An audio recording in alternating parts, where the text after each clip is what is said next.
J. Salto presenta Historias del Litoral. Borges y la Pantera.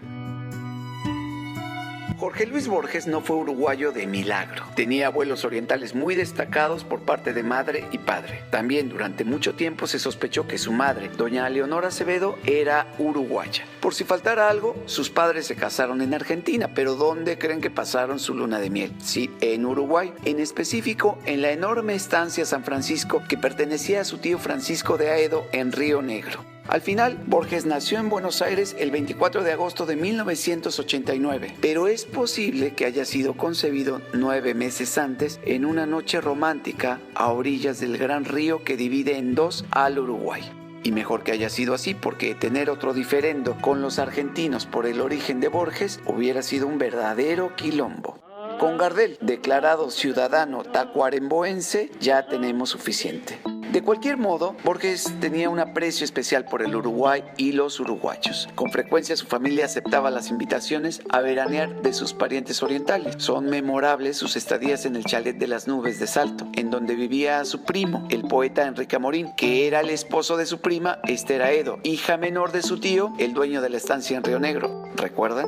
En Salto, tuvo oportunidad de bañarse en la flamante piscina del mismo chalet, entre las piedras sobresalientes de la Yui sobre el río Uruguay y otros afluentes de agua cercanos.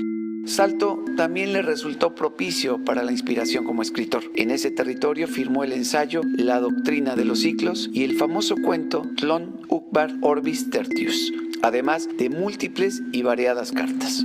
Lo que pocos saben es que Borges tenía en Salto un amigo muy particular. Cuando el escritor visitaba la casa de los Amorín a mediados de los años 30, hacía frecuentes caminatas que muchas veces terminaban en el Parque Benito Solari, que estaba frente al chalet. Ahí, cerca de la glorieta del hermoso jardín, se había instalado una jaula de zoológico que contenía en su interior un gran felino. Se trataba de un puma que nadie sabía con exactitud qué hacía ahí. Algunas versiones decían que era el inicio de un proyecto de zoológico del municipio de Salto y otros que, como no había espacio en otro lugar, lo habían traído ahí para resaltar los atractivos naturales del parque.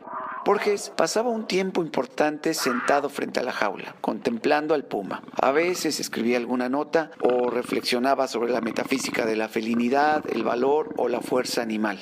Uno de aquellos días apareció un muchacho alegre que se disponía a darle de comer a la fiera. El joven era hijo del cuidador del parque, don Roque, que después de saludarlo le preguntó si le gustaba la pantera. ¿La pantera?, repitió Borges desconcertado y corrigiéndolo en un tono pedagógico, dijo: se trata de un puma. El muchacho, sonriendo, reviró: ¿Qué va a ser un puma? Es una pantera que trajeron de África. Vean el color, la garra. Ya está vieja pero todavía muerde. Si la soltara, se la comería usted enterita con toda y libreta, mire.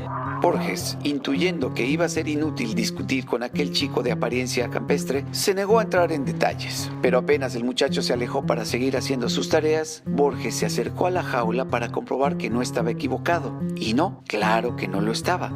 Ese gato mediano y de pelambre pardo era un puma, de los que llegó a haber muchos en el Uruguay. No había duda, había pasado el suficiente tiempo en el zoológico de Buenos Aires como para venir a derrapar con un error semejante en tierra oriental. No obstante, una duda lo atosigó durante los días que siguieron. ¿Cómo había llegado ese chico al convencimiento de que aquel felino vetusto era una pantera? La fantasía lo puede todo, concluyó.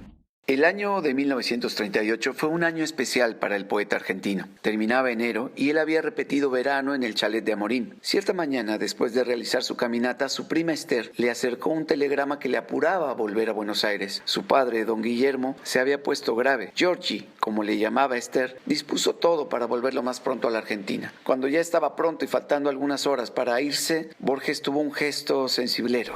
Caminó hasta el parque, solo para despedirse de su amigo el puma. Al llegar quedó cortado. La jaula del puma estaba abierta y vacía. Miró para todos lados pensando que al felino lo habían trasladado a otro espacio. Buscó sin éxito otra jaula parecida por los diferentes caminos y cuando pensó que ya era tiempo de volver, una voz a su espalda lo paró en seco. ¿Se murió? Escuchó decir al muchacho del parque. Más bien la mataron. Continuó diciendo el joven cuidador. Era muy vieja y estaba quedándose ciega. Ya ni me reconocía. ¿Ciega, dice?, preguntó Borges. Sí. El chico sacó de su bolsillo una lapicera mordida y se le extendió a Borges. ¿Es de usted la lapicera? Estaba dentro de la jaula de la pantera. Y como vi que usted escribía, pensé... Borges estiró la mano y comprobó que efectivamente la lapicera era de él. Se despidió y volvió al chalet para recoger su equipaje. Durante el viaje en el barco, tuvo tiempo para meditar sobre cómo era que había ido a parar la lapicera a la jaula del puma, él que era tan escrupuloso con sus cosas. Cuando volvió a Buenos Aires, el destino se nubló. El 14 de febrero de 1938 falleció su padre, don Guillermo Borges, debido a una complicación con su larga hemiplegia.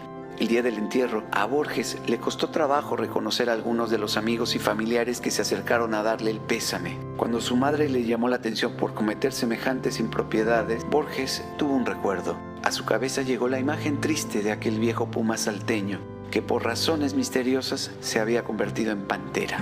Se dio cuenta que él, igual que ella, había empezado el largo proceso de quedarse ciego. Soy Salomón Reyes y esto fue Historias del Litoral. Como actor invitado, Jorge Menoni. Esta fue una presentación de ACJ Salto.